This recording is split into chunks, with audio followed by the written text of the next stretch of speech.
Qualificar o réu de novo.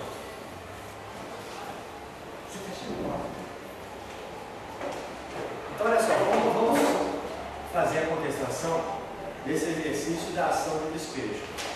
Então, só relembrando, o Geraldo ele propôs a ação de despejo contra o Orlando Júnior, alegando que houve uma relação de locação verbal.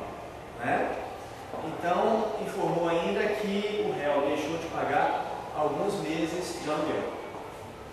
Só que, na realidade, a informação que foi dada para vocês elaborarem a contestação é que houve um contrato de comodato por escrito. Né? Então, na contestação, a gente tem que desqualificar essa relação de locação e demonstrar que houve comodato. Comodato não se paga aluguel. Portanto, a alegação que existem aluguéis em atraso é errada. Então, a gente mostra a verdadeira situação, que não houve locação, mas sim comodato, e a gente vai impugnar no mérito essa situação de descumprimento de cláusula contratual de relação de locação. Comodato não se paga aluguel. A gente, dessa forma, vai impugnar a alegação constante na petição inicial. Mas antes disso, a gente vai trabalhar em cima das preliminares, que são as questões processuais. Então, olha só relembrando, as preliminares nós vamos encontrá-las no CPC, artigo 301. Toda vez que eu encontrar uma preliminar no 301 identificá-la, eu vou pedir a extinção com base no 267. A extinção do processo sem resolução de mérito. Prejudicial de mérito, nós vamos encontrar no Código Civil, artigo 205 e 206. 206 traz cada uma das hipóteses prazos prescricionais. Se a situação apresentada para vocês não estiver prevista no 206, vou para a regra geral do 205, que fala que o prazo prescricional será de 10 anos. Tá? A prejudicial de mérito também pode ser decadência. Nós vamos encontrar prazos decadenciais do Código de Defesa do Consumidor, né? Código de Defesa do Consumidor, decadência, e aqui em cima é prescrição.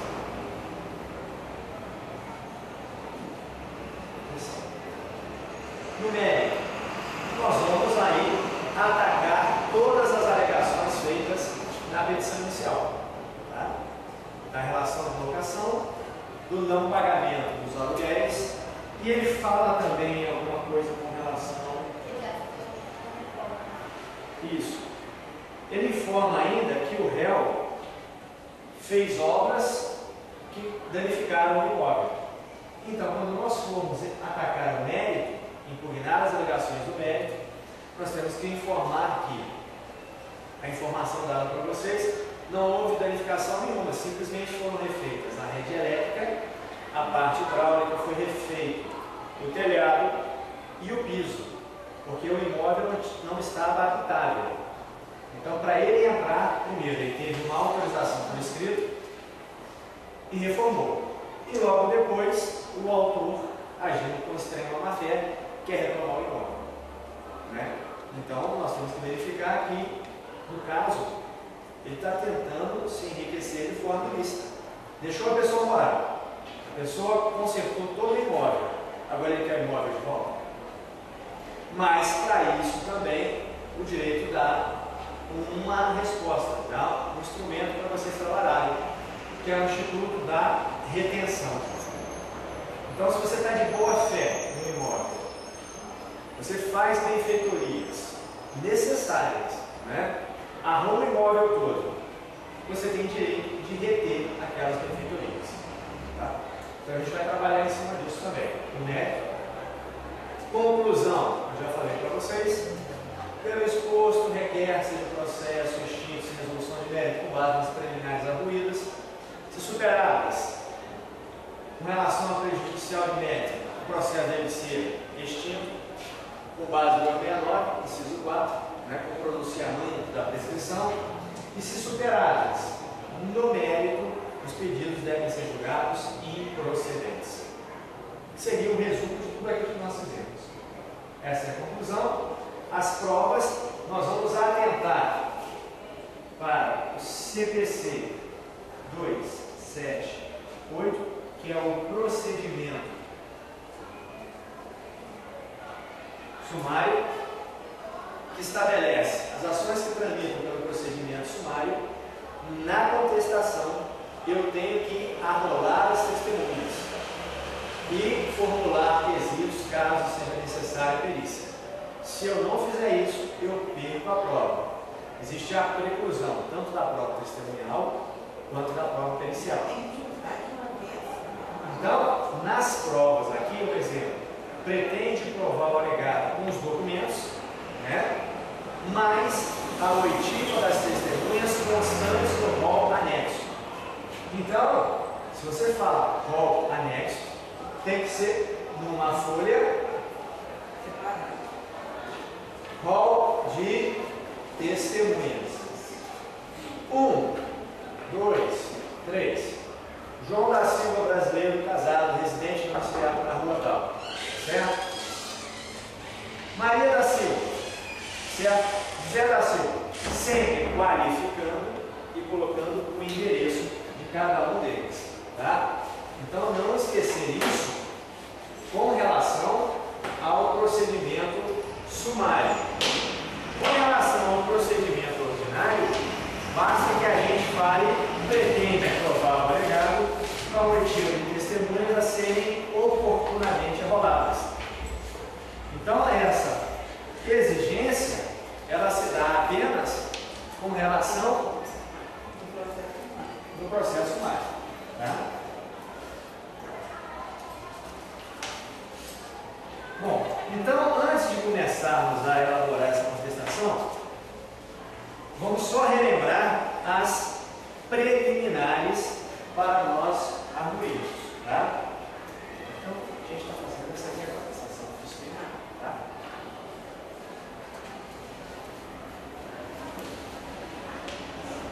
Bom, gente, então, lendo essa petição inicial, vamos começar a identificar as preliminares de cima para baixo. Ou seja, nessa inicial, ela foi direcionada, se está certo ou errado, a gente vai analisar. Então, nessa ação de despejo aqui, está assim: excelentíssimo doutor juiz federal, então o autor direcionou essa ação para um juiz federal. Agora, se está certo ou está errado, nós vamos analisar agora. Tá? Competência da Justiça Federal. Aonde eu vou achar? Constituição Federal. Então, Constituição Federal, artigo 109, inciso 1. A gente tem que lembrar que a competência da Justiça Estadual, ela é residual. Eu vou analisar. É competência da Justiça do Trabalho? Não é. É competência da Justiça Estadual, Federal? Não é. É competência da Justiça Eleitoral? Não é. É competência da Justiça Militar? Não é. Então é da Justiça Comum Estadual. Certo? Agora, quando é que eu estarei diante da competência da Justiça Federal? Então, lê para mim, Joana. Artigo 109. Inciso 1. As causas em que a União, entidade autarca ou empresas públicas federal forem interessadas na condição de autoras, assistentes ou oponentes, exceto a de falência e a de acidente de trabalho e as sujeitas à justiça eleitoral e à justiça do trabalho. Então, olha só, existem outras situações em que a Justiça Federal é competente para processar e julgar. Mas o que nos interessa agora, nesse nosso caso aqui, é o seguinte: o autor, evidentemente que não é, o autor é pessoa física e o réu é pessoa física. Então, o autor é a União? Não. O réu é a União? Também não. A autarquia, empresa pública? Também não. Então, olha a particularidade aí. O Geraldo Bétega, nessa nossa